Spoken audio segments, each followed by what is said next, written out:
ايه رأيك لو هتلم المنهج كله قبل الامتحان في ساعة واحدة؟ صديقي طالب تانية ثانوي، السلام عليكم ورحمة الله وبركاته. ايه رأيك لو شرحنا المنهج في حوالي ساعة وانت عملت حاجتين هتقدر بيهم تلم المنهج كويس جدا وتحصل بعدهم كمان على مكافأة وتبقى هي الحاجة التالتة بالنسبة لك.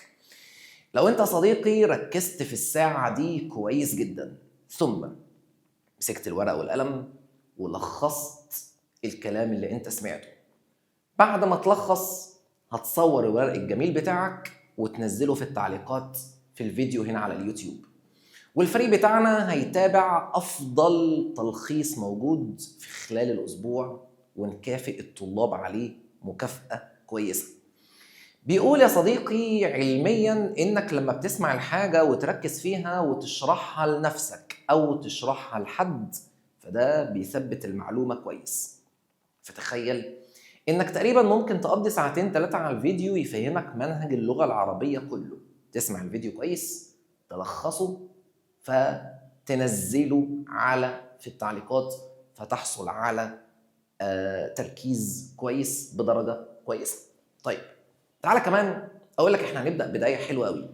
احنا جينا النهارده نكلمك في فرع من الفروع اللي كانت مضايقاك، فرع الادب. لان مشكله الادب بالنسبه لك كانت مشكله حفظ. لما يجي المعلقات وعندك فيها حفظ كتير ومش عارف تحفظ ايه وتعمل ايه وكلام كتير وورق كتير، طب ما تيجي نشوف كده المعلقات بالطريقه دي. صلى على النبي وتعالى. المعلقات جبنا لك يا سيدي اسم الشاعر اللي هو ممكن يجي لك في الاختيارات، امرؤ القيس. لقبه ايه؟ الملك الضليل. طب مطلع المعلقه بتاعته اللي المفترض تبقى عارفه، قف نبكي ذكرى حبيب ومنزل بسقط اللواء بين الدخول فحوملي. طب المعلقه بتبدا بايه؟ بالبكاء على الاطلال. ادي اسئله الاختيارات اللي ممكن تجي لك، فيقول لك معلقه عمرو بن كلثوم بتبدا بايه؟ معلقه امرؤ القيس بتبدا بايه؟ طب مين الشاعر الذي لقب بالملك الضليل؟ فتختار امرؤ القيس في الاختيارات. طب الشاعر امرؤ القيس لقب بايه؟ بالملك الضليل. طب البيت ده بتنسبه لمين؟ لامرؤ القيس، وهكذا. الشاعر الثاني طرفة بن العبد، اللقب بتاعه الغلام القتيل او ابن العشرين. ركز معايا كويس علشان لما تلخص تلخيص كويس. قال لخولة أطلال ببرقة فهمدي تلوح كباقي الوشم في ظاهر اليد، وبدأ بالبكاء على الأطلال برضه كالعادة. حبيبته اسمها خولة. 3 زهير بن أبي سلم لقب بشاعر السلام وشاعر الحوليات، وتعرف ليه ده بعد شوية. حبيبته اسمها أم أوفى. قال أمن أم أوفى دمنة لم تكلمي بحومانة الدراج فالمتسلمي. بدأ كالعادة بالبكاء على الأطلال. أدي أسئلة الاختيارات اللي ممكن تجي لك. 4 لبيد بن ربيعة، اللقب بتاعه شاعر مخضرم، وده هنتكلم عليه كلام كتير بعد شوية. يعني شاعر مخضرم يعني عاش في الجاهلية والإسلام، عاش في عصرين. قال عفت الديار محلها فمقامها بمنى تأبد غولها فرجامها. بدأ بالبكاء على الأطلال كالعادة. عمرو بن كلثوم قصيدته من مفاخر العرب ألقاها في سوق عكاظ، وعمرو بن كلثوم من قبيلة تغلب. ألا هبي بصحنك فاصبحين ولا تبقي خمور الأندرين. اسمع بقى السؤال. القصيدة الجاهلية الوحيدة التي خالفت منهج القصيدة العربية هي قصيدة مين؟ عمرو بن كلثوم. ليه؟ لأنه بدأها بوصف الخمر. الوحيدة وصف الخمر. يبقى كل القصائد الجاهلية بدأت بإيه؟ آدي الرسمة اللي قدامك. بص، آدي الموضوع سهل قوي. بكاء على الأطلال، بكاء على الأطلال، بكاء على الأطلال، كله بكاء على الأطلال إلا عمرو بن كلثوم الوحيد اللي بدأ بوصف الخمر. أنا هجي لك كده عشان تاخد ديت سكرين وتخليها معاك ورقة حلوة قوي. ادي الورقة الأولى وادي الورقة الثانية. دول كده ال7 شعراء بتوع المعلقات. عنترة بن شداد الشاعر السادس، قصيدته من أجمل المعلقات وأسهلها، ولقبت بالمعلقة المذهبة. قال هل غادر الشعراء من متردمي أم هل عرفت الدار بعد توهمي. وبدأ كالعادة بالبكاء على الأطلال. الحارث بن حلزة ملوش لقب، لكن تبقى عارف إن القبيلة بتاعته اسمها قبيلة بكر، فهو من أشراف قبيلة بكر. وبالمناسبة المعلقة بتاعته معلقة مرتجلة. يعني إيه مرتجلة يا أستاذ؟ وقف وارتجلها، يعني قالها بدون تفكير أمام عمرو بن هند. معلقة مرتجلة. قال آذنتنا ببينها أسماء، رب ثاو يمل منه الثواء، وبدأ بالبكاء على الأطلال كالعادة. يبقى أنت كده عندك الشعراء المعلقات كلهم بدأوا بالبكاء على الأطلال ما عدا الحارث، ما عدا عمرو بن كلثوم بدأ بوصف الخمر.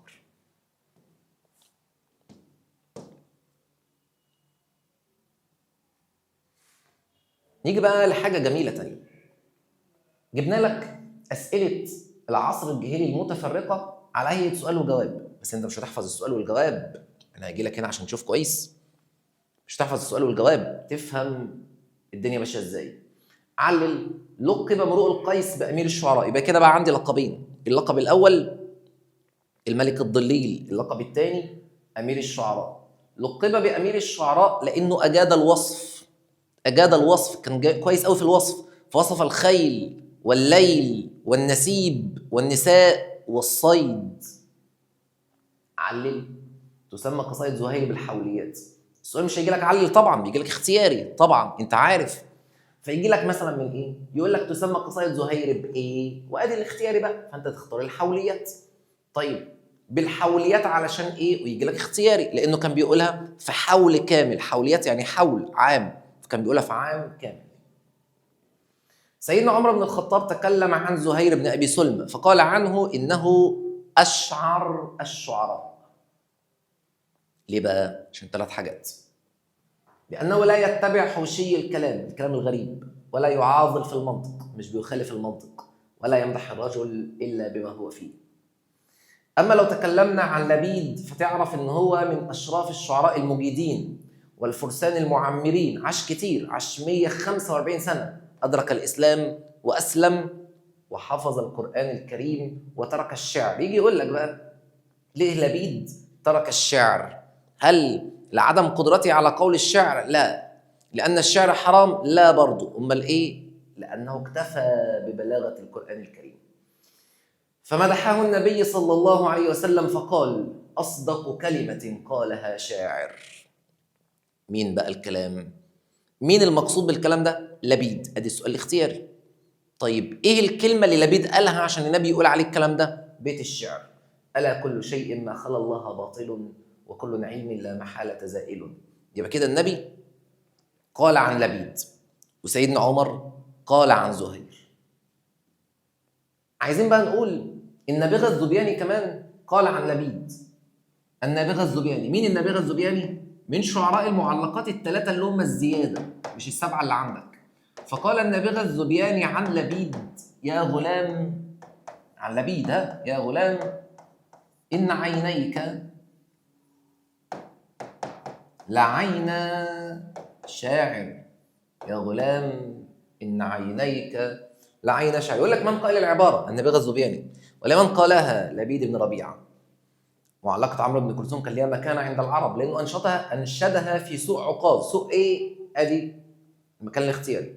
فأجلتها العرب وعظمها بنو تغلب القبيلة بتاعته، ورواها صغارهم وكبارهم وألهتهم، يعني شغلتهم عن العمل.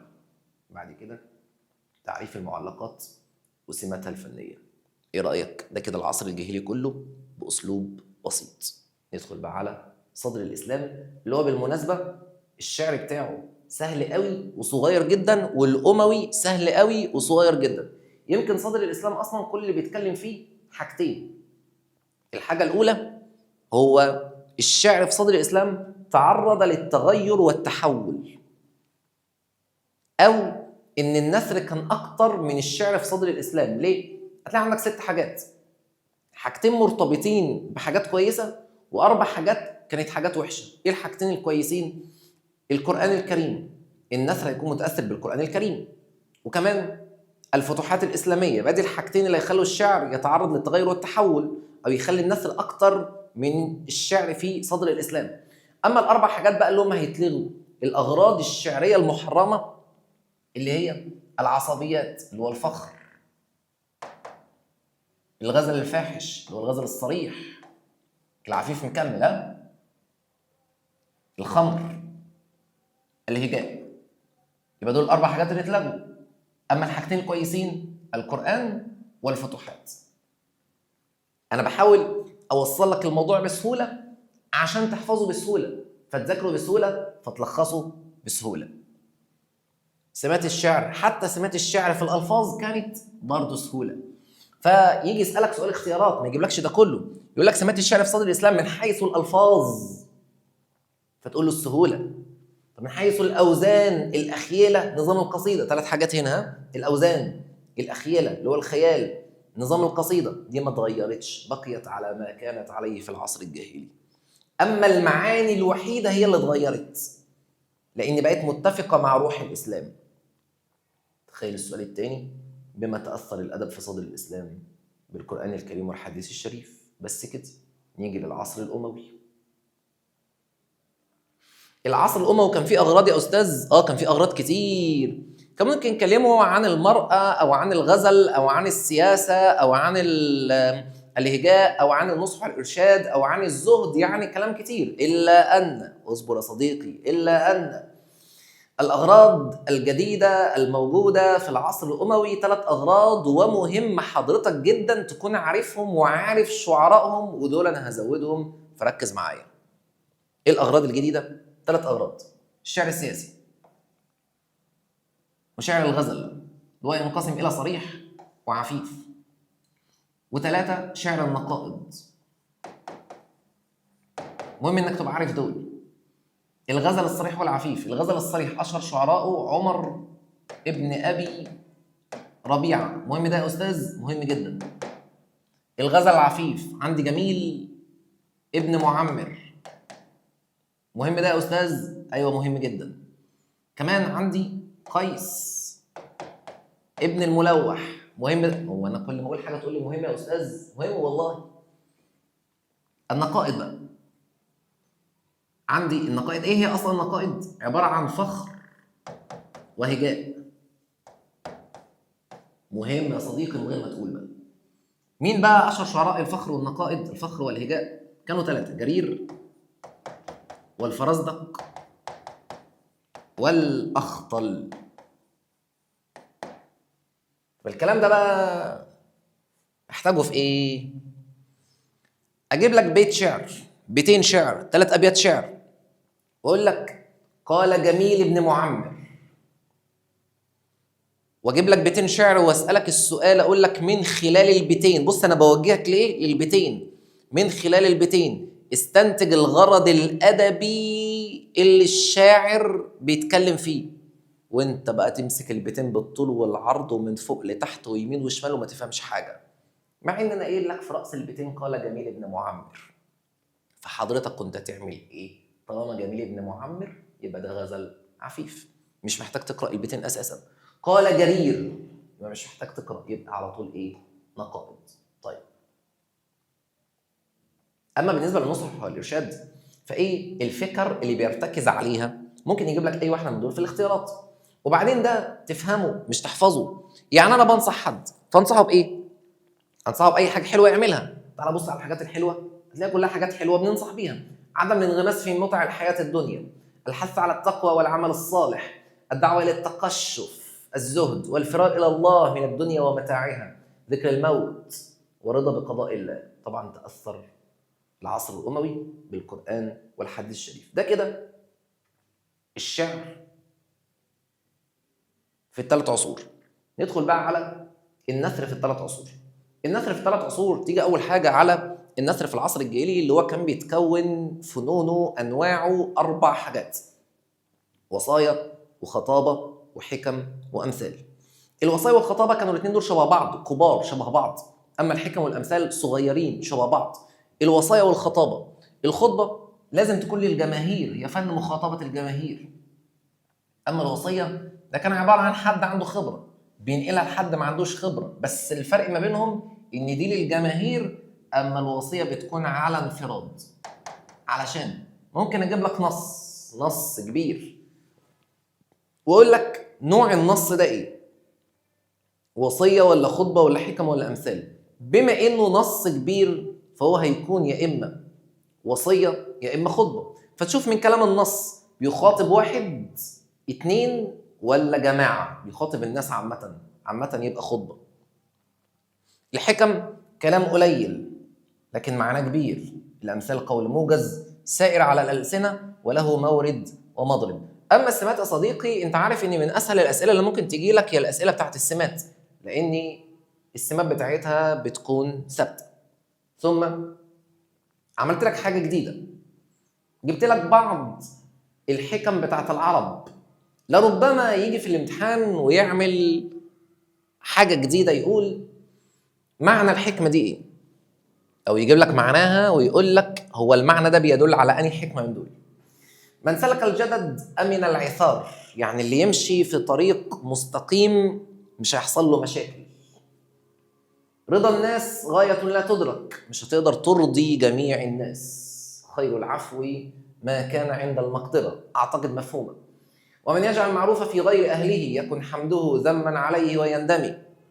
اللي يعمل معروف في حد ما يستحقهوش فتكون النتيجة إنه هيندم.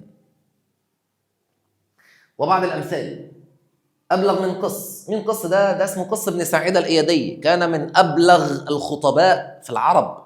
عند قص بن ساعدة الإيادي خطيب بارع، وعندي كمان أكثم بن صيفي خطيب بارع. تمام؟ فلما يشوفوا حد يعني بارع كده وبليغ فيقولوا له أنت أبلغ من قص، على أساس إن هو إيه؟ بليغ جدا وبارع جدا في الكلام وفي الفصاحة. على أهلها جنت براقش. براقش دي بقى سيدنا اسم كلبة. ايه بقى براقش دي؟ قال لك كان في ناس مستخبيين، ناس عادي مش كلاب، ناس مستخبيين ومعاهم الكلبة براقش مستخبية معاهم، والأعداء بيدوروا عليهم ومش لاقيينهم، فيدوروا عليهم ومش لاقيينهم، فالأعداء عدوا من جنبهم ومش شايفينهم، بس براقش وهي مستخبية شافت الأعداء فتحمست فهوهوت فشافوه فرجعوا راحوا قاتلين أهلها كلهم. فكانت براقش هي السبب في مقتل الناس. فلما تكون حضرتك سبب في وقوع أهلك في المشاكل تبقى فلان براقش. أرخى عمامته تدل على الراحة، يعني العمامة الطاقية، فطلع البيت خلص خلاص فيلعب الطاقية دي بتدل ان هو وصل البيت وبيرتاح. الامثال بقى بتوضح صور الامم السابقة. من الامثال بتعرف الامم دي كانت صفاتها عاملة ازاي، بتعرف اخلاقها، بتعرفك كمان ان الناس ديت عندها رقي ولا عندها انحطاط. بعد كده النثر في صدر الاسلام. النثر في صدر الاسلام بقى اللي حصل ان الخطبه هتزدهر. يعني انا كان عندي 4 فنون، ايه اللي هيكمل من ال4 فنون؟ الخطبه طبعا هتكمل وتكمل تكميل كويس قوي، وكمان هيكمل معايا الوصيه، ويظهر بقى فن جديد اللي هو الرسائل. فيبقى عندي 3 فنون.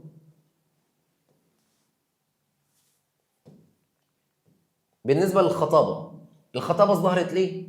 بسبب اول حاجه ان في قرآن كريم وحديث شريف، فالخطابه هتزدهر، زائد ان النبي صلى الله عليه وسلم كان بيستخدم الخطابه لتعليم الناس الدين وعشان يبين الاحكام وعلشان دحض الشبهات، يعني عشان يفند الشبهات.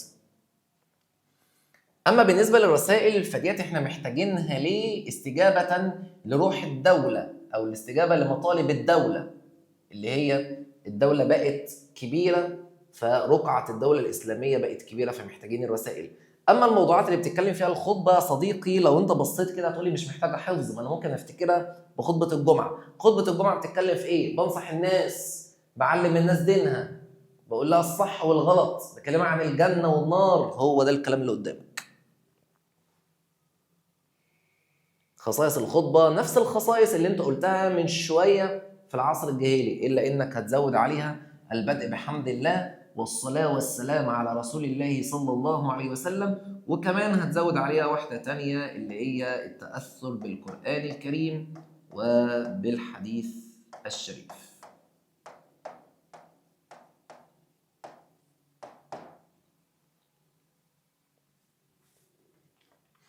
اما بالنسبه العصر الاموي، العصر الاموي يا صديقي كانت الخطابه فيه مزدهره جدا، وخاصه الخطبه السياسيه. الخطبه ليها انواع، ممكن تبقى خطبه سياسيه بتتكلم عن الحاكم، تأييد الحاكم، بتتكلم عن الاحزاب السياسيه. الخطبه ممكن تكون اجتماعيه، بتتكلم عن الزواج. الخطبه ممكن تكون دينيه، بتتكلم عن الدين وعن النصائح. فالخطبه ممكن تكون اجتماعيه، بتتكلم عن الزواج. ممكن تكون بتتكلم عن خطبه دينيه.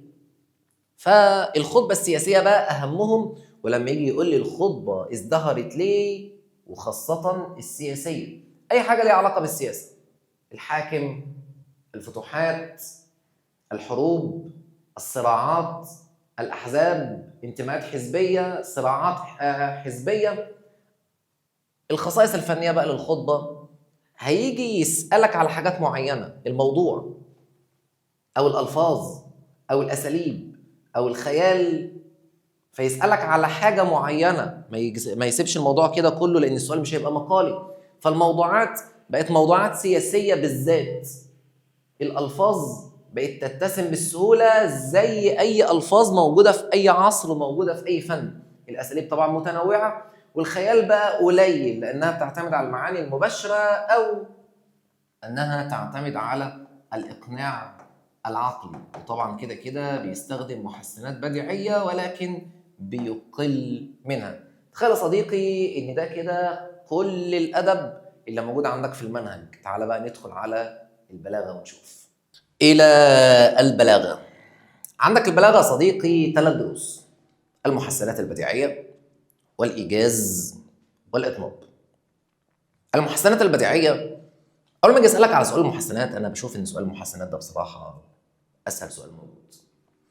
بس لازم أنت تمشي بنفس التقسيمة اللي أنا عاملها لك ديت. عامل لك تقسيمة حلوة قوي. أول حاجة تعملها، شوف النص اللي قدامك هو شعر ولا نثر. لأن في محسنات موجودة في الشعر بس، زي ما أنت شايف، تصريع وحسن تقسيم. يعني لو النص اللي قدامك نثر وفي الاختيارات تصريع او حسن تقسيم، تستبعدهم.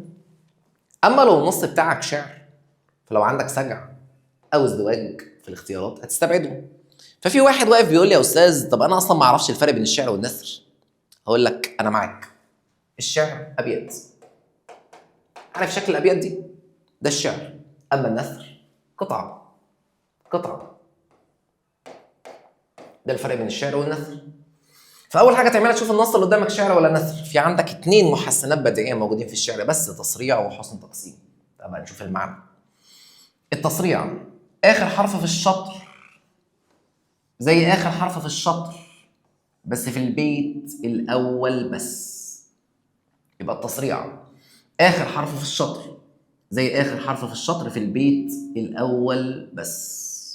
بس في حاجه مهمه: حروف العله مش بتتحسب.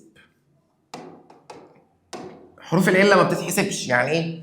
يعني مثلا لو لقيت هنا ميم ي وهنا ميم بس، في تصريع ولا مفيش؟ في. ليه؟ حرف العله اللي تلاقيه شيله، فيبقى عندك ميم وميم، يبقى كده في تصريع.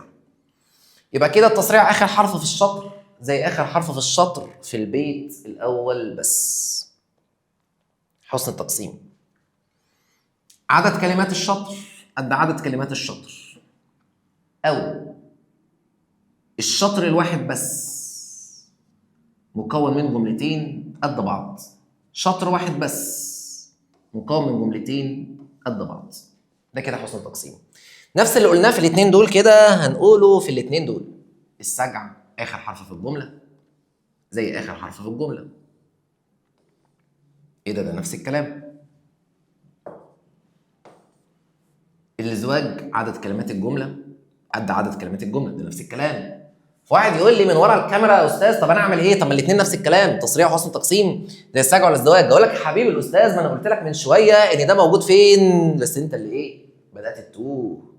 بدات ايه؟ ما تركز. بدات تسامعني وانت في كلام بيفوت منك. بدات تسيب القلم مع اني متفق معاك انك هتلخص، وانت قلت ايه يا عم؟ تلخيص ايه وبتاع ايه، والاستاذ عاوز يتعبنا. انا عاوز اسمع الكلمتين وادخل انام. يعني ينفع الكلمتين دول تسمعهم في ساعه وتنام. بص، الحاجه الصعبه مش بتيجي الا بالطريقه الصعبه، اعرفها كده.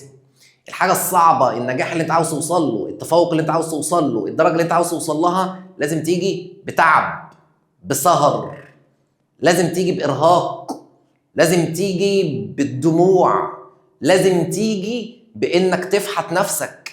لكنك عاوز تقعد على السرير ومتغطي وماسك التليفون في ايديك وبتسمع المحاضره وبعد ساعه تقول كده انا لميت العربي والعربي في الشوال والكلمتين دول، ما ينفعش يا صديقي، ما ينفعش، ما ينفعش. تعمل ايه؟ ورقه وقلم وبتسمعني وبتسجل، بتلخص، بتسمع لنفسك، تخلص، تحل، كده هتلاقي في نتيجه.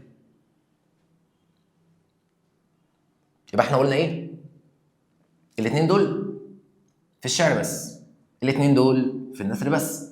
يبقى تصريع وحسن تقسيم زي السجع والازدواج، بس الفرق ان ده في الشعر وده في النثر. في بقى محسنات موجوده في الشعر والنثر، الجناس والطباق والمقابله والتوريه. ايه هو الجناس؟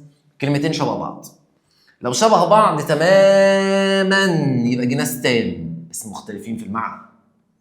وسلا مصر هل سلا القلب عنها، سلا وسلا شبه بعض بالظبط بس مختلفين في المعنى.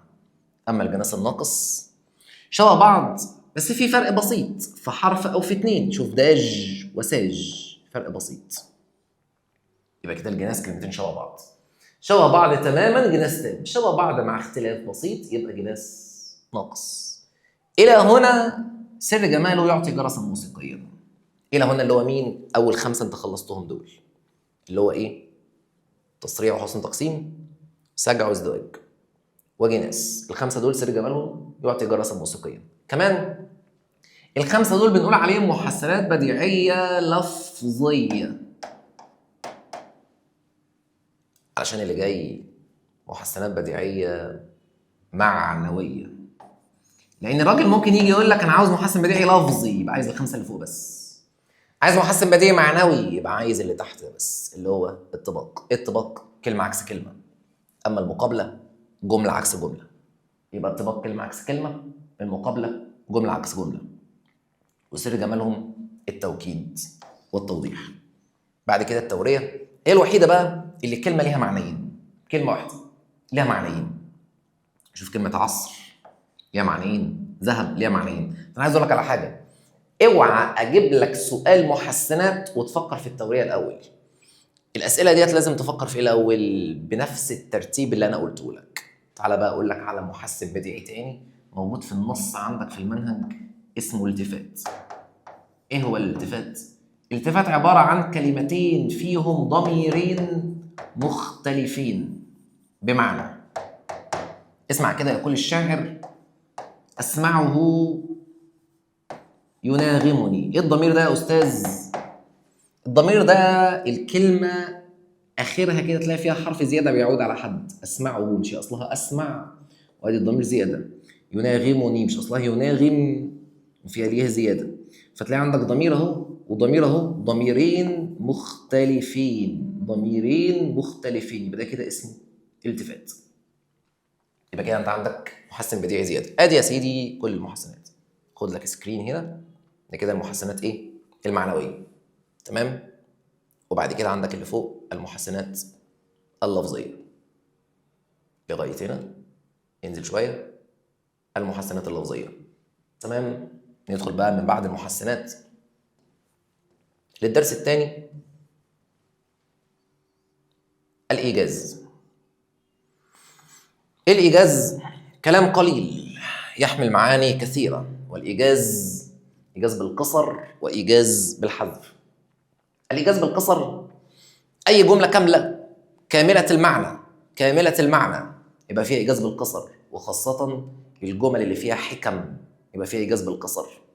اما الايجاز بالحذف وهو مناط الكلام واساس الكلام واساس سؤال الامتحان، ممكن يكون عندك ايجاز بحذف اداه النداء او المبتدا او الفاعل او المفعول او حاجه تانية هنزودها.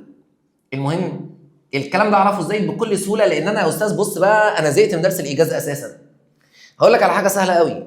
شوف بدايه الجمله، بدايه البيت بدا بايه؟ لو بدا باسم يبقى المحذوف أداة نداء أو مبتدأ. أما لو بدأ بفعل يبقى المحذوف يا فاعل يا مفعول. ومن هنا بدأنا نحجم الموضوع شوية. بدأ باسم يبقى المحذوف إيه؟ أداة نداء أو مبتدأ. ساعتها هتحط يا، حطيت يا واقرا الجملة مشيت يبقى كده المحذوف أداة نداء. لكن لو حطيت يا وما مشيتش يبقى كده المحذوف مبتدأ. أما أنا عاوزك تهتم بالمبتدأ قوي على فكرة، ماشي؟ اهتم بيه وخلاص. اهتم بيه واسمع كلامي. المبتدأ والفاعل، بس ده أكتر. الإيجاز بحذف الفاعل والمفعول. لو الجملة بدأت بإيه؟ بفعل. طب أعرفهم من بعض إزاي يا أستاذ؟ لو مبني للمجهول، وغالبا الفعل مبني للمجهول بأوله ضمة.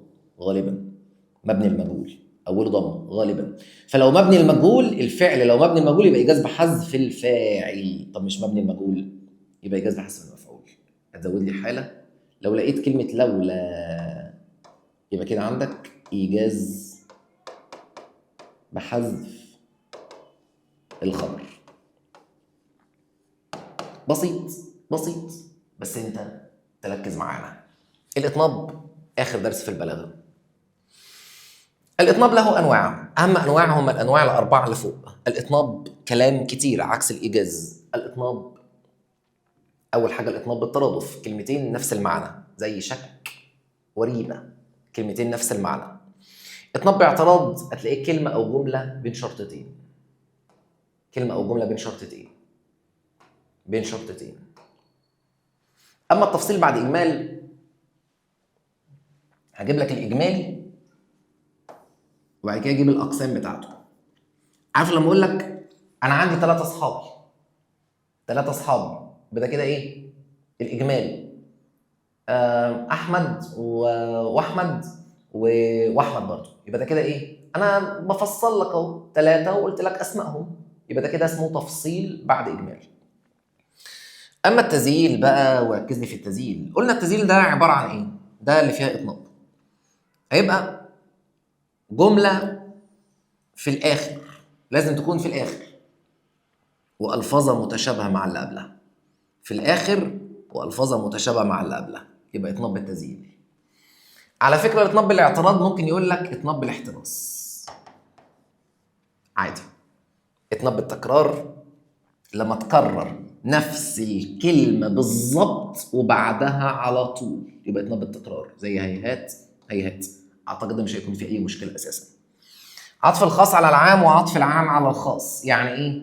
اجيب العام وهعطف عليه الخاص، يعني اجيب من الاول العام الاول وهعطف عليه الخاص. او بس هعطف عليه بواو العطف، حافظوا على الصلوات، العام الحاجه الكبيره، واجيب بعدها جزء. او رب اغفر لي، اجيب جزء واجيب واو العطف واعطف عليه العام اللي هو الحاجه الكبيره. سر جمال الاطناب هيبقى التوكيد. ادي يا سيدي البلاغه. لكن انا عاوزك كمان تكون واخد بالك من التشبيه والاستعاره اللي هم كده كده لازم هيجوا لك في الامتحان. تشبيه والاستعاره بتوع اولى ثانوي. تشبيه والاستعاره اول ما اجيب لك حاجه فتشوف هو ديت فيها تشبيه ولا استعاره. طب اعرف منين؟ شوف الحاجه اللي قدامك بشبه بايه. لو الحاجتين اللي بشبههم ببعض موجودين يبقى تشبيه. لكن لو حاجه واحده بس موجوده تبقى استعاره. بمعنى لما اقول لك العلم نور هتقول لي بشبه العلم بالنور، مش بشبه العلم بالنور. الاثنين موجودين في الجمله يبقى تشبيه. لكن لو حاجه واحده بس موجوده تبقى استعاره. فتخلي بالك قوي من التشبيه والاستعاره. طبعا انت عاوز تهتم بقى وتروح على النحو. النحو اللي كان فيه كلام كتير قوي في الفعل المضارع وكلام كتير قوي في المصادر. فتعال نشوف النحو برضه باسلوب بسيط. بس اقول لك على حاجه، النحو عشان تدركه كويس في تانية ثانوي محتاج حاجتين. 1 حفظ، 2 حفظ برضه. يبقى انا عندي حاجتين، الادوات هحفظها والمصادر هحفظها، ومعاهم طبعا لازم هتفهم، ولكن فهم بس بدون حفظ فمش هينفع. هتحفظ الادوات عشان تعرف تحل المضارع، هتحفظ المصادر الاوزان بتاعتها عشان تعرف تحل المصادر. هتلاقي ان الموضوع ما فيهوش مشاكل خالص. وبعد كده ندخل نحل مع بعض ونشوف هنعرف نحل ولا يبقى فيه مشاكل. يلا نشوف. الى النحو يا صديقي. عاوزين نشوف الاول الفعل المضارع يا استاذ اللي زهقني في حياتي دوت، اتعامل معاه ازاي؟ الفعل المضارع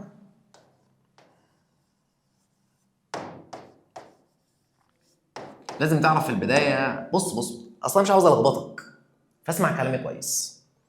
الفعل المضارع في منه معرب وفي منه مبني. بص انا مش ماشي لك بقى بترتيب الدروس، انا ماشي لك بافضل ترتيب، معرب ومبني. تمام؟ يعني ايه معرب؟ معرب ده يعني 3 حاجات، ودوت اللي عليها معظم الاسئله، اللي هو مرفوع، منصوب، مجزوم. ولكن ما تقدرش تقول ان المضارع ده معرب الا لما تعدي على المبني الاول. فاعمل ايه؟ المضارع اللي اجيبه لي اول حاجه اشوف لو في نون النسوه او نون التوكيد يبقى مبني، ما فيهوش يبقى معرب. يبقى انت كده عاوز تتعرف دلوقتي على نون النسوه ونون التوكيد. اعرفهم ازاي؟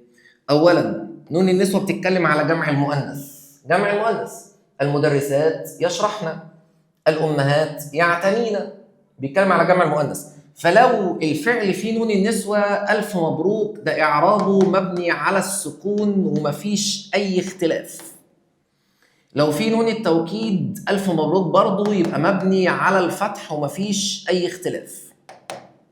اما لو ما فيهوش ولا نون النسوه ولا نون التوكيد يبقى المضارع دوت يبقى ايه؟ مرفوع او منصوب او مجزوم. وساعتها هتوصل للخطوه الاولى اللي اتفقنا عليها من شويه، انك لازم تحفظ الادوات. منصوب لو قبله اداه نصب، مجزوم لو قبله اداه جزم، مرفوع لو مش قبله لا نصب ولا جزم. اهو يبقى عشان اعرف لازم ايه؟ اعرف الادوات. ما انا بقول لك منصوب قبله اداه نصب، طب ايه ادوات النصب؟ مش حافظها، طب اعرف ازاي؟ يبقى لازم تبقى عارف الادوات. ايه ادوات النصب؟ يلا نشوف. ادوات النصب: ان، لن، كي، حتى، لام التعليل، لام الجحود، فاء السببيه، واو المعيه، وكلمه اذا. دي كده ادوات النصب. اما ادوات الجزم، في ادوات بتجزم فعل واحد وفي ادوات بتجزم فعلين. اللي بتجزم فعل واحد لم، ولما، ولام الامر، ولا النهايه. اما اللي بتجزم فعلين دي اسمها ادوات الشرط، ودي عليها موضوع كبير لازم تفهمه كويس. ان، من، ما، مهما، ومتى، اين، واينما، وايان، ان، واي، حيثما، وكيفما. كده الادوات. يعني ده يلخص عليك حوار كبير قوي في النحو لو انت فهمت الموضوع اللي قدامك ده. الفعل مضارع معرب او مبني. اول ما ابدا في الفعل المضارع اشوف فيه نون النسوه او نون التوكيد ولا لا. في نون النسوه يبقى مبني على السكون، في نون التوكيد يبقى مبني على الفتح. مفيش، يبقى الفعل ده مرفوع او منصوب او مجزوم على حسب الاداه اللي قبله. بس في حاجه، الاداه لا لو جت مع اي اداه لا ما تشتغلش. فاقول لك لا لو جت مع اي اداه لا ما تشتغلش. فاقول لك حتى لا، عشان دي بقى بعض التريكات اللي هتجيلك. حتى لا تقول لي يا استاذ ما هي حتى عندي من الادوات ولا من الادوات، اشغل مين؟ ما تشغلش لا، تشتغل حتى، تبقى اداه ايه؟ نصب. عشان كده ممكن اجيب لك الا، تبقى اداه ايه؟ تقول لي نصب، لانها مكونه من ان ولا. يا استاذ لما اجيب الا تبقى اداه جزم، لانها مكونه من ان ولا، تبقى اداه جزم. تمام. طيب تعالى بقى، بس اكتب بقى ورايا. في ادوات هنا شبه بعض، لازم نعرف الفرق ما بينهم. احنا مش عاوزين نتلصق وخلاص، عايزين نفهم كل كلمه. انا لما اشوف لام، فانا عندي لام التعليل اهو، وعندي لام الجحود اهو، وعندي لام الامر اهو. فانا شفت الفعل فيه لام، فاقول عليه ان هو منصوب ولا مجزوم؟ تقول لي على حسب اللام ديت نوعها ايه، صح؟ طيب ايه الفروق بقى ما بينهم؟ لام التعليل تبقى سبب للي قبلها، يبقى لو لقيت اللام دي سبب للي قبلها تبقى لام التعليل. لو لقيت قبلها بقى نفي وكان تبقى ديت لام الجحود. اما لو لقيت بيؤمر بيها تبقى ديت لام الامر، وساعتها يبقى مجزوم. طب يا استاذ، اللي انت قلته ده انا فاهمه كويس، وبعرف اقول ان المضارع ده مرفوع او منصوب او مجزوم، لكني مشكلتي هي اصعب من ذلك. مشكلتي ان انا مش عارف هو مرفوع بايه او منصوب بايه او مجزوم بايه وبيدخلوا في بعض. هنا بقى لازم الجدول دوت. الجدول ده اللي هتعرف بيه هو مرفوع بايه او منصوب بايه او مجزوم بايه. انت عرفت انه مرفوع ومنصوب ومجزوم بايه بقى؟ ده لازم تعرف نوع الفعل. نوع الفعل عندك ممكن يكون صحيح الاخر او معتل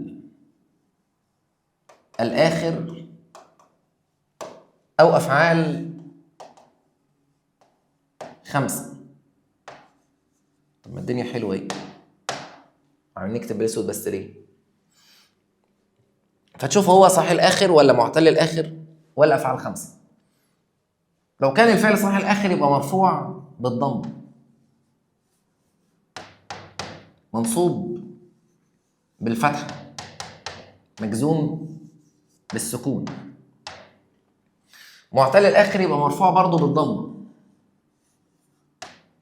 منصوب برضه بالفتحه، لكن مجزوم بحذف حرف العله.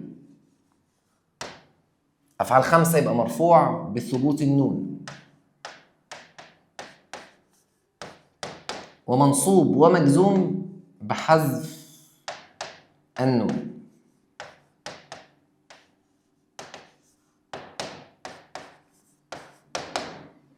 او الجدول اللي قدامك دوت بقى هيخليك انك تعرب المضارع كله في الاخر كويس، صح مظبوط، بس تلتزم بيه.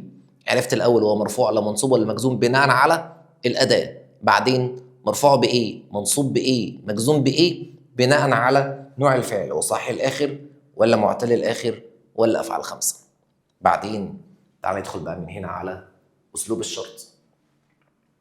ايه اسلوب الشرط؟ اسلوب الشرط اللي هي الادوات اللي قدامك ديت. الادوات ديت ليها تفصيل شويه، يعني احنا لسه بنتكلم على ادوات الجزم بس ليها تفصيل شويه هنتكلم عليه.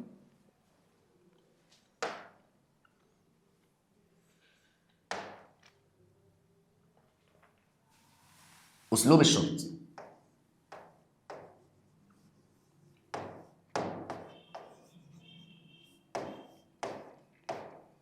بيتكون من 3 اركان. من اداه الشرط،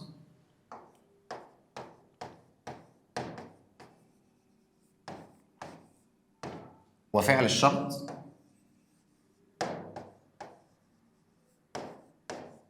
وجواب الشرط.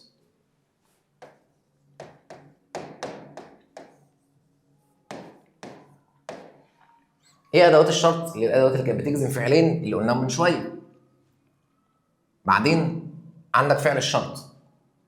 فعل الشرط ده يبقى ده اول فعل مجزوم، وجواب الشرط ده يبقى ده تاني فعل مجزوم. احنا قلنا الادوات دي بتجزم فعلين، هتجزم فعل الشرط وجواب الشرط، فالفعلين دول هيكونوا مجزومين. تمام اتفقنا؟ هيكونوا مجزومين. هنشوف السؤال لما اقول لك ومن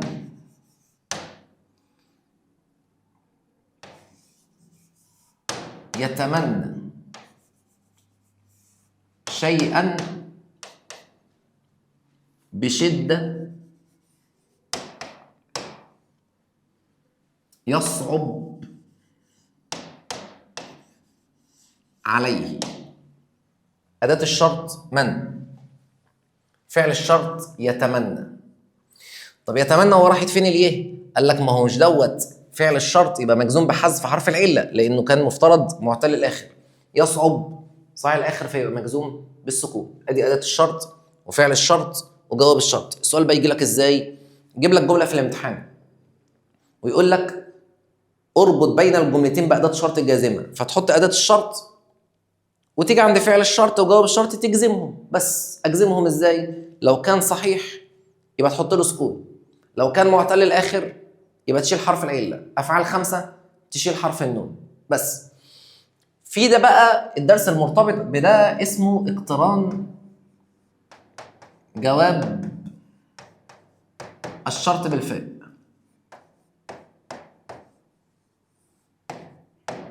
اقتران جواب الشرط بالفاء يعني ايه؟ يعني اجي عند جواب الشرط وعايز نحط فيه، فعلشان احط الفيه لازم لي شروط.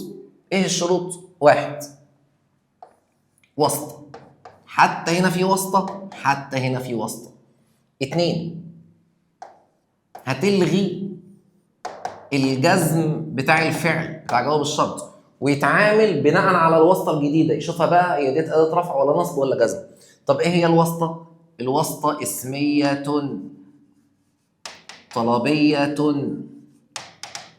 وبجامد وما ولن وقد والتسويف. يعني ايه اسميه؟ يعني جمله اسميه، يعني يجي بعد الفعل على طول ايه؟ جمله اسميه. طب يعني ايه طلبيه؟ الطلبيه دي بقى مهمه قوي. يعني ايه طلبيه؟ يعني يجي بعد الفعل على طول طلبيه. طب ايه هي الطلبيه؟ يعني امر او نهي او استفهام او تمني او رجاء او حث او تحضيض. مهمه قوي الطلبيه. الجامد يجي بعد الفعل على طول حاجه جامده زي عسى وليس ونعمه وبئس وحبذا ولا حبذا. طب يعني ايه ما؟ كلمة ما، كلمة لن، كلمة قد، كلمة سوف أو السين بس. ده كده الوسط. يعني ايه؟ تعال نشوف مثال. هقول لك الجملة اللي فوق دي اربط جواب الشرط بالفاء، فتروح منزل الجملة زي ما هي. من يتمنى تنزل مجزومة زي ما هي. شيئا بشدة. نيجي بقى هنا بقى عند جواب الشرط تروح حاطط الفه، وبعد الفه قبل ما تحط الفعل لازم تستخدم اي واسطه من دول. مثلا تستخدم قد، فقد، وتنزل يصعب، بس تنزله ايه؟ بناء على الواسطه اللي اتحطت. هل قد دي اداه نصب او جزم؟ تقول لا ما بتعملش حاجه، يبقى ده ينزل مرفوع. طب سوف بتعمل حاجه؟ لا. طب لن؟ لن انا لسه كنت واخدها اداه نصب، يبقى اللي بعدها يبقى منصوب. يبقى ده على حسب الواسطه الجديده. اتفقنا؟ اتفقنا. طيب في بقى بعد كده حاجه اسمها جزم المضارع في جواب الطلب. جزم المضارع في جواب الطلب يعني ايه بقى؟ يعني المضارع هنا هيبقى مجزوم ومفيش قبليه اداه جزم. ما نعرف انه يبقى مجزوم ازاي؟ هيبقى بشرطين. 1 قبله طلب. 2 هو هيبقى مضارع محبب ونتيجه للي قبله.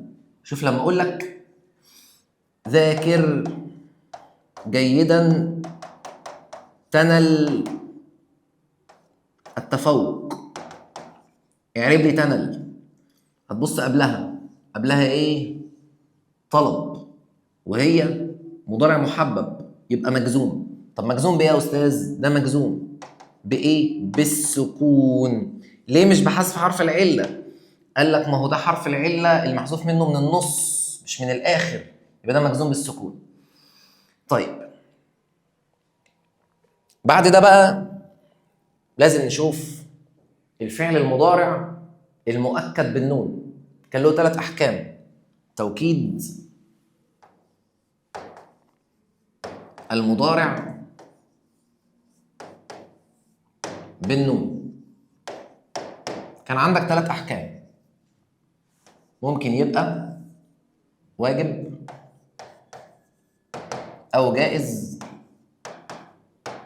أو ممتنع.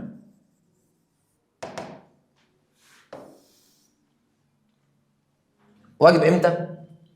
لو عندك قسم لام فعل نون، قسم لام فعل نون يبقى واجب، بس خلي بالك ما يكونش فيه ولا فاصل ولا زمن. يعني أقول والله لأكتبن، ده كده حكم توكيده واجب. ليه؟ لأنك عندك قسم لام فعل نون. أما الجائز لو قبله طلب، إيه الطلب؟ لسه كاتبينه، اللي هو أمر ونهي واستفهام وتمني ورجاء وهكذا. فالجائز ده ينفع يجي بالنون أو من غير النون. هتقول له هل تكتب أو هل تكتبن، الاتنين صح. أما الممتنع لو فقد أي شرط من الشروط. وبالتالي تقدر تحكم على المضارع هو واجب ولا جائز ولا ممتنع من الشروط اللي قدامك. أما إعرابه إيه؟ إعرابه كان خلصان في نون التوكيد يبقى مبني على الفتح، مفيش يبقى تشوف هو بقى مرفوع أو منصوب أو مجزوم. أما بالنسبة للماضي والأمر، توكيد الفعل الماضي، توكيد الماضي ده ملوش حالات، ده ممتنع بس وملوش أي حالات. توكيد الأمر ده ملوش حالات، ده جائز بس ومن غير أي حالات. يبقى دوت كده قدامك التوكيد كله. توكيد الماضي ممتنع دايما، توكيد الأمر جائز دايما، توكيد المضارع واجب أو جائز أو ممتنع بناء على الشروط. من هنا تدخل على المصادر، اللي هي المصادر الصريحة اللي انت محتاج تحفظ الأوزان بتاعتها. هكتب لك الأوزان بطريقة حلوة قوي وطريقة بسيطة علشان تقدر تحفظها. هكتب لك الأوزان كلها عشان تقدر تحفظها. المصادر الصريحة بتنقسم معايا لثلاثي اللي هو اسمه سماعي، وغير ثلاثي اللي هو اسمه قياسي، وغير ثلاثي بينقسم ليه رباعي وخماسي وسداسي. حفظ اوزان بقى عشان تعرف تحل. ادي لك فعل وعاوز منه المصدر، فعشان تجيب المصدر لازم تبقى حافظ الوزن. فنقول لك الرباعي: واحد افعل افعال. انا لو اديت لك فعل على وزن افعل وعاوز مصدره فتجيبه على وزن افعال بس كده. زي ايه؟ زي اقدم يبقى اقدام. اتنين فعل تفعيل، زي قدم تبقى تقديم. تلاتة فاعل تبقى فعال ومفاعلة، زي جاهد تبقى جهاد ومجاهدة. فعلل فعللة وفعلال.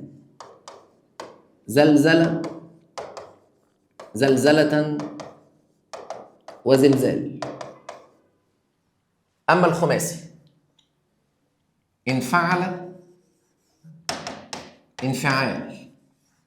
يعني ايه؟ لو اديت لك فعل على وزن انفعل فعاوز منه المصدر فاجيب المصدر على وزن انفعال. زي انخرط تبقى انخراط. اتنين افتعل افتعال، زي استمع استماع وهو وزن مهم جدا. تلاتة افعل افعلال، زي احمر احمرار. وبعد كده الوزنين اللي شبه بعض: تفعل تفعل، زي تقدم تقدم. الوزن الأخير تفاعل تفاعل، زي تفاضل تفاضل. اما السداسي استفعل استفعال. وقعد يقول لك خلاص السداسي انا عارفه، اي حاجه اولها الف س ت هتبقى السداسي. يقول لك لا، مش اي الف س ت بس، استظل، استظلال، وعندك كمان افعلل، ده مصدر سداسي. افعلال زي اطمئن تبقى اطمئنان. ادي لك الفعل واطلب منك المصدر، ادي لك الفعل واطلب منك المصدر، فطول ما انت حافظ الاوزان اللي قدامك تقدر تجاوبه. ما تقولش يا مستر كل ده احفظه ازاي، ما انا قلت لك من شويه من طلب العلا سهر الليالي. فلازم انك تجتهد، لازم انك تقعد تحفظ شويه، لازم انك تقعد تذاكر بعد ما تخلص. طيب يا استاذ، طب والثلاثي؟ اي حاجه غيرهم. لو انا جبت لك اي كلمه وعايز المصدر بتاعها، استبعد الاوزان بتاعه الرباعي والخماسي والسداسي فيدي لك الثلاثي. بعد ده عندك المصدر الصناعي. والمصدر الصناعي هو من اسهل الدروس صراحه اللي موجوده في المنهج، لانه هو كل ما فيه انه اسم اخره ياء مشدده ت مربوطه، والشرط الثاني ما يكونش نعت. فانا عندي شرطين: اسم اخره ياء مشدده ت مربوطه وما يكونش نعت.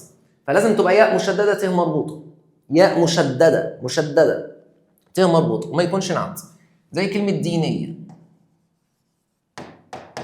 زي كلمه عمليه، زي كلمه تاريخيه، زي كلمه ادبيه. طيب وما يكونش نعت، لو اتحط في جمله ما يبقاش نعت. فلما اقول الاحداث التاريخيه مثيره، التاريخيه كده مصدر صناعي؟ اقول لك لا. ليه؟ لانه بقى نعت، معرفه ومعرفه، بقى نعت، يبقى كده مش مصدر صناعي. امال بقى ايه؟ بقى اسم منسوب. طالما بقى نعت بقى اسم منسوب مش مصدر صناعي، فالصناعي لازم ما يكونش نعت. بعد كده عندك المصدر الميمي، اخر درس نحو بس بيقارن ما بين الميمي وبين 3 دروس تانيين. الميمي ثلاثي وغير ثلاثي. الثلاثي على وزن مفعل او مفعل، وغير الثلاثي على وزن مو عايز اقارن ما بين المصدر الميمي والزمان والمكان والمفعول. اسهل طريقه تقارن بيها، شوف ال3 امثله او ال4 امثله اللي هيتكتبوا ونقارن ما بينهم. لما اقول الصباح ملتقى العمال،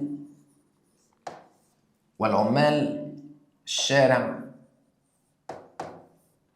ملتقى العمال، والعمال ملتقى بهم،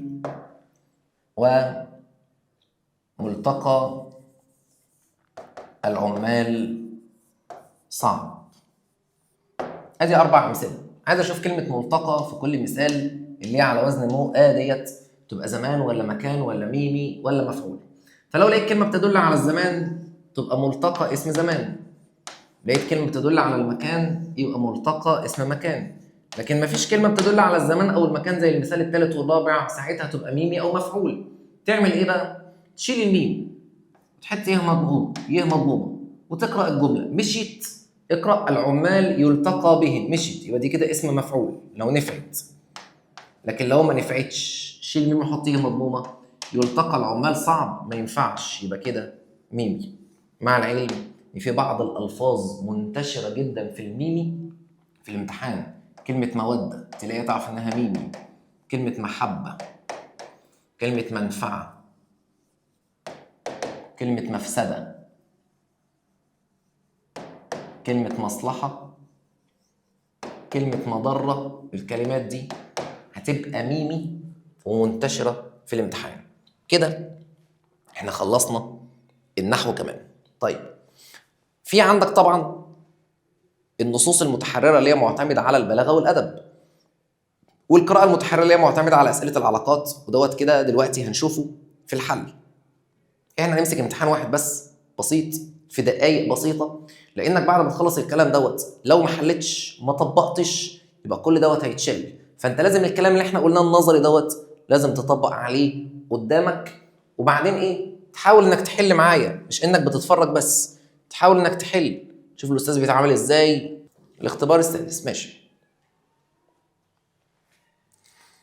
إذا ما تتبعنا طقوس الأديان على اختلاف المكان والزمان. شوف يا صديقي، وأنت بتحل القراءة المتحررة عندك قطعتين في الامتحان، وأنت بتحل تقرأ القطعة كويس، تقرأ القطعة عشان أنت تفهمها، تقرأ القطعة وأنت بالك رايق، تقرأ القطعة وأنت مركز مع القطعة بس، تقرأ القطعة وأنت بتفهم نفسك عشان تفهم.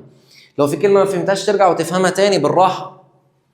إذا ما تتبعنا طقوس الأديان على اختلاف المكان والزمان وجدنا أنها جميعا قد اتخذت من الموسيقى أداة للتعبد الجماعي وبعث النشوة، فماذا كان موقف الإسلام حيال الموسيقى بفنونها الرحبة الواسعة؟ إن الإسلام قد جاء مؤيدا للكثير مما جاءت به الأديان السماوية السابقة، الأديان السماوية السابقة في مناسكها وحدودها وشرائعها، مع تعديل يلائم نضوج المجتمع البشري الذي بدأ يتحول من عصور البدائية العنيفة إلى عهد جديد تخللته حضارات ومدنيات، عهد جديد بدايته اقرأ وجوهره الأخلاق ونهايته التكامل.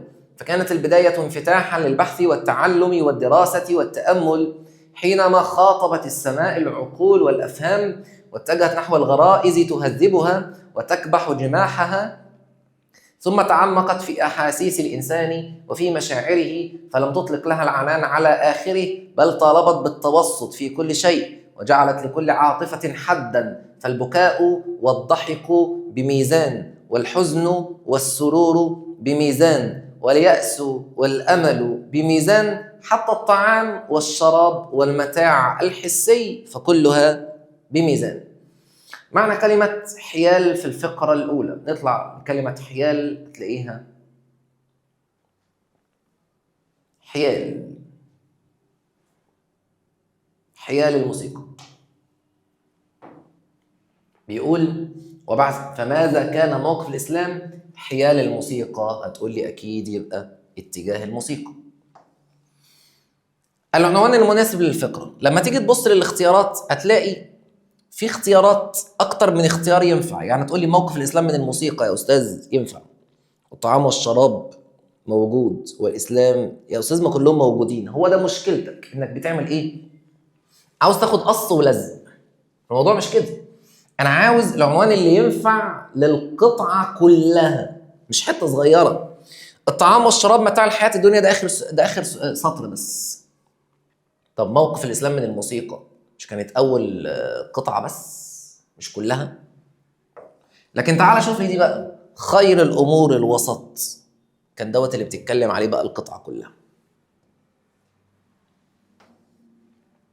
حد من الفقرة اتخذت الأديان الموسيقى أداة للتعبد وبعث النشوة، كانت الأولى والثالثة. موقف الإسلام من الموسيقى رافض له. جوهر الحياة الجديدة هتبقى الأخلاق. دي الأسئلة اللي كانت موجودة كده كده في الفقرة بالنص، فمفيش مشكلة إن إحنا ما نوقفش عندها كتير. بداية الحياة الجديدة كانت انفتاحا لكل مذاق. وبعد كده السؤال المقالي عندي وندخل بقى على القطعة الثانية. نعم ما تخرج لنا المطابع من كتب في العام، بل في الأسبوع، بل في اليوم، من أجل ثقافة أفضل وعلم أكثر. وبئس ما يقدمه المفكر إذا كان هدفه الربح السريع وليس الزاد الثقافي المشبع. الكتب أيها المؤلفون إنها غذاء العقل والروح، والتفاهة أيها الكاتبون. تعرف كده عايز يقول لك إيه؟ التفاهة أيها الكاتبون، يعني احذروا التفاهة أيها الكاتبون. ليه؟ لأنها تهدم بنيان الأمم. خدت بالك ليه؟ يعني دي علاقتها بما قبلها تعليل، عشان التعليل والنتيجة دول مهمين. بالمناسبة لو جاب لك أداة شرط وفعل شرط وجواب شرط، فجواب الشرط تبقى علاقته بما له دايما تعليل. ونحن بني الإنسان أحوج ما نكون إلى التنوير، وبيننا نحن القراء من عنده شراهة في القراءة وينتظر ميلاد كتاب كما ينتظر أوان ميلاد طفل بعد عقم طويل. إن قراءة كتاب واحد لعدة مرات خير وأجدى من قراءة عدة كتب لمرة واحدة، فلتعلم هذا. ونعم وقتا تقضيه مع كتاب، فلتعلم هذا أيضا. نعم وقتا تقضيه مع كتاب أفضل من الوقت الذي تقضيه مع الهاتف. ففي أكثر الأحيان لا يتسع الوقت لقراءة ما نود أن نقرأه، فقد نضطر إلى طي كتاب لشغل أو علة أو ملل دون التهامه. إن الزمن ماض لا يثقل رجله، فبئس رجلا من لم يستفد منه. والمطابع دائرة لا تكف عن إخراج الكتب، القراءة أيها الشباب، فإما النبوغ الموصل للخلود وإما الخمول المبلغ للقعود. فعلينا أيها المثقفون أن نمهد الأرض وننظم الطريق ليأتي نفر من بعدنا يسيرون إلى آخره. يبقى علاقة من قبلها تعليل، دي العلاقات لازم تاخد بالك منها. ويقيمون على جانبيه القصور شاهقة، وينبغي عدم نسيان الذين مهدوا قبل الإشادة بالذين شيدوا. ولتسأل نفسك أيها المفكر والأديب كم شبرا مهدت من الطريق. معنى كلمة شراهة يعني رغبة ملحة. وقلنا تهدم بنيان الأمم على قطر من قبلها فوق كان التعليم، علمناها. العنوان المناسب للفقرة المفترض إنك اتعلمت. في حد يقول لي دور المطابع كانت إيه؟ كانت حتة. طباعة الكتب كانت حتة، لكن تعال نشوف القراءة حياة للحياة. مش ده اللي كان عاوز يوصلوا لك؟ إنك تقرأ عشان تحيا. من الفكرة الأولى أن القراءة غذاء كان العقل والروح.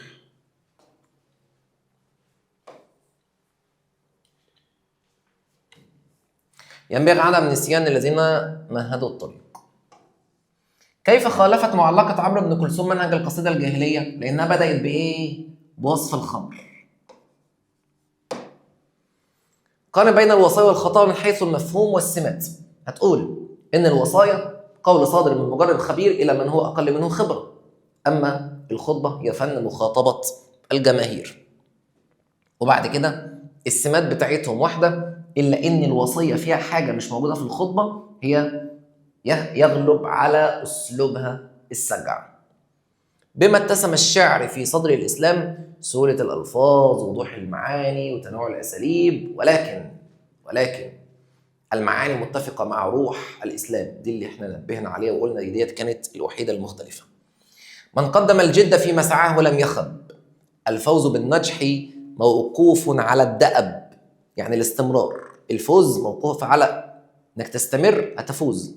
تلك المعالي عروس أنت خاطبها، فابذل لها المهر من كد ومن تعب.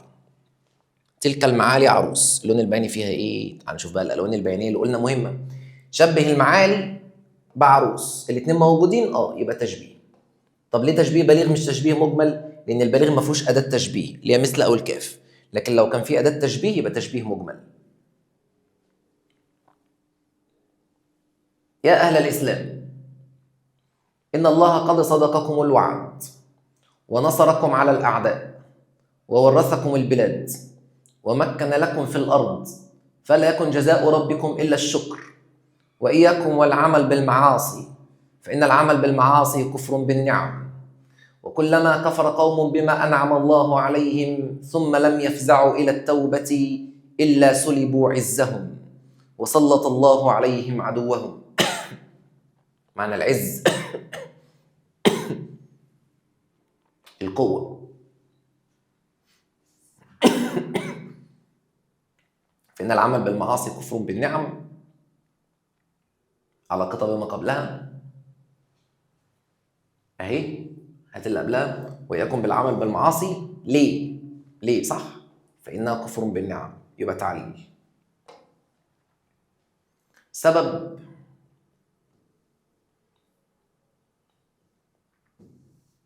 سبب قله الصور الخياليه في الخطبه دايما الاقناع العقلي.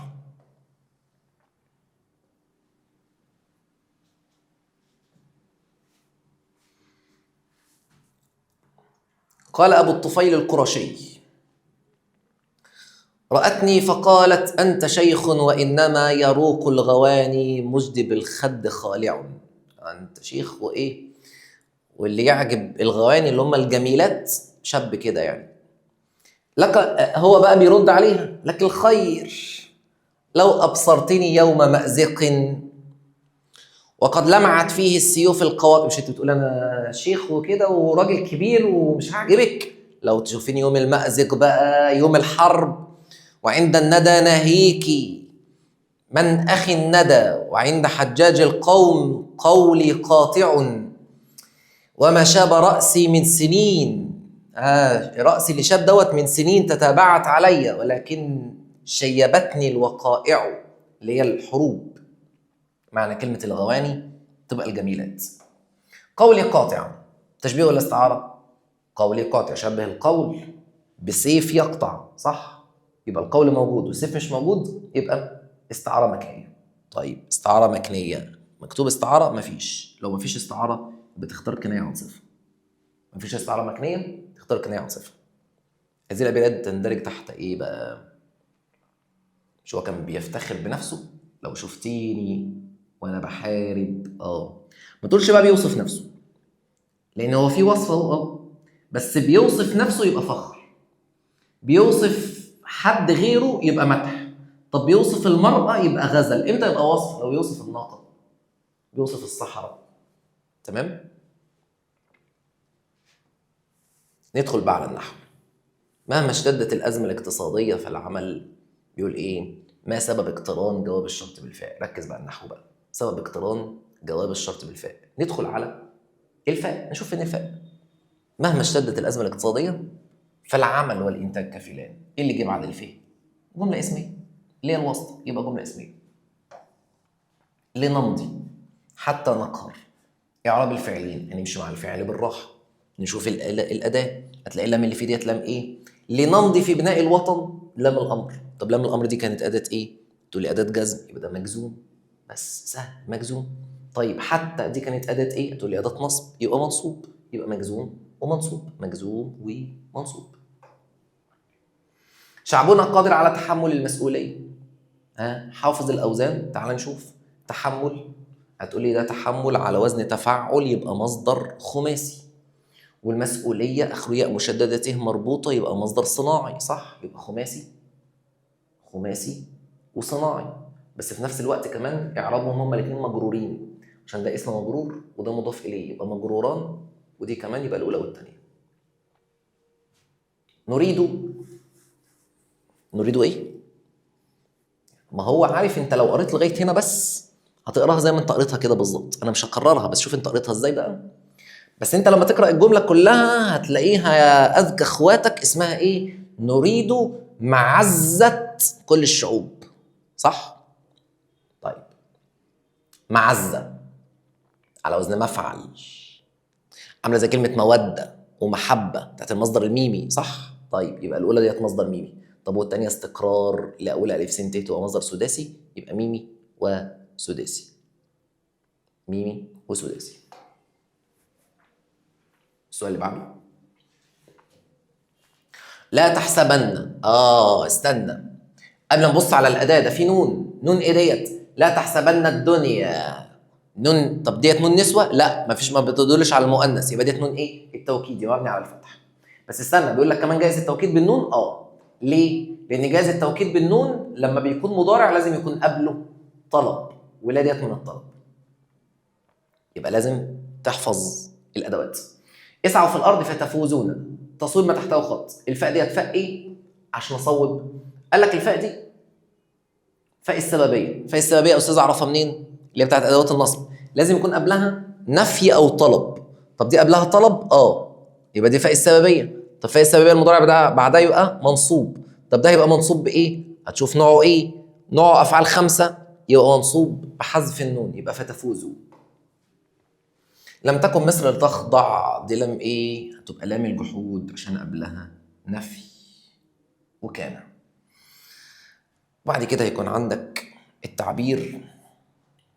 يا ريت يا صديقي لو انت ما كنتش تابعت العربي لفترة طويلة، فالأفضل انك تسمع الفيديو دوت مرة واتنين علشان تتقنه، بس مش مرة واتنين وتلاتة، هو مرة واتنين وبس، وتقعد تذاكر. لأن انت محتاج بعد ما تسمع تقعد تذاكر، بعد ما تسمع تقعد تحل، بعد ما تسمع تقعد تحفظ. وقبل الامتحان بيومين هنزل لك مفاجأة تانية، اللي هو وانت قاعد بقى كده فرفش نزل لك فيديو القصة بأسلوب جميل. مع السلامة.